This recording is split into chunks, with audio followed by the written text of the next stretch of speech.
Chairman sir, তার কথা শুনে একটু আশ্বস্ত হলাম যে একটা লোক আছে পেছনে লেগে আছে, তো আমাদের দরকার হলো তার একটু সাহায্য করা।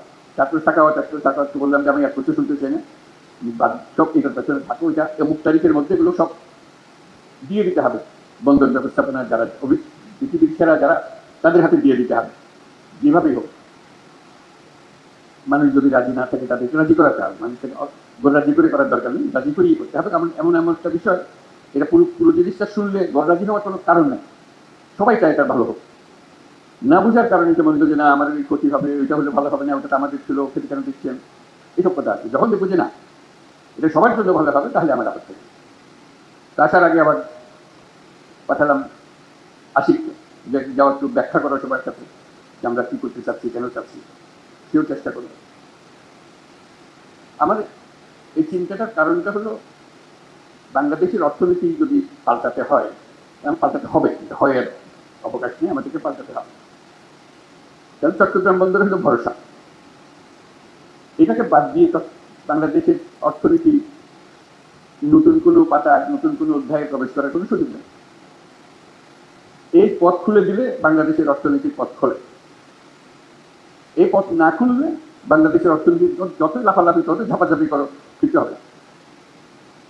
তুমি একজনকে বোঝাচ্ছিলাম যেটা কেন আমি এরকম মনে করছি। এমন চট্টগ্রাম বন্দরটা হলো বাংলাদেশের অর্থনীতির হৃৎপিণ্ড। এই হৃৎপিণ্ড যদি দুর্বল হয়, তুমি ডাক্তার বৈদ্য সবকিছু আনো, মেরামত হবে, কিন্তু চলে না। ছোট্ট একটা হৃৎপিণ্ড, তার মধ্যে হলো রোগাক্রান্ত। এই হৃৎপিণ্ডকে তুমি যত ঠেলাঠেলি করো, ভিতরে বেশি রক্ত সঞ্চালন হবে না। এই যদি আমরা একমত হই যে বাংলাদেশের অর্থনীতির হৃৎপিণ্ড হলো চট্টগ্রাম বন্দর, তাহলে ওটার যে সাইজের বন্দর আছে, যে সাইজের হৃৎপিণ্ড আছে, ওই সাইজের চলে। এই হৃৎপিণ্ড বিশ্ব সাইজের হৃৎপিণ্ড করতে হবে, তাহলে এটা পাম্প হবে, সেটা সারা বাংলাদেশ জুড়ে সেটা সচল হবে। এখান থেকে অর্থনীতি সচল হয়ে তার নারী দিয়ে উপরের দিকে যাবে, সারা দেশ জুড়ে ছড়িয়ে যাবে, আবার সারা দেশের জিনিস এখান দিয়ে বিদেশে চলে যাবে। এটি হলো হৃৎপিণ্ডের কাজ, এটি হলো বন্দরের কাজ। বন্দর আরো আছে, কিন্তু এটা হলো একেবারে কেন্দ্রীয়, সবচেয়ে বড় যে জিনিসটা, এখান থেকে সমস্ত কিছু নিয়ন্ত্রিত হবে। কাজে আমরা বললাম যে পৃথিবীর সারা বন্দর ব্যবস্থাপক যারা আছে তাদেরকে ডাকো। দেখলাম যে আগেই ডাকা হয়ে গেছে, কিন্তু কাজটা হচ্ছে না। আমি বাড়ি বাড়ি সবার কাছে আবেদন করছি এটা তাড়াতাড়ি করে হবে। যত দিন যাবে আমরা এই হৃৎপিণ্ডকে আর ওইভাবে স্থাপন করতে পারবো না।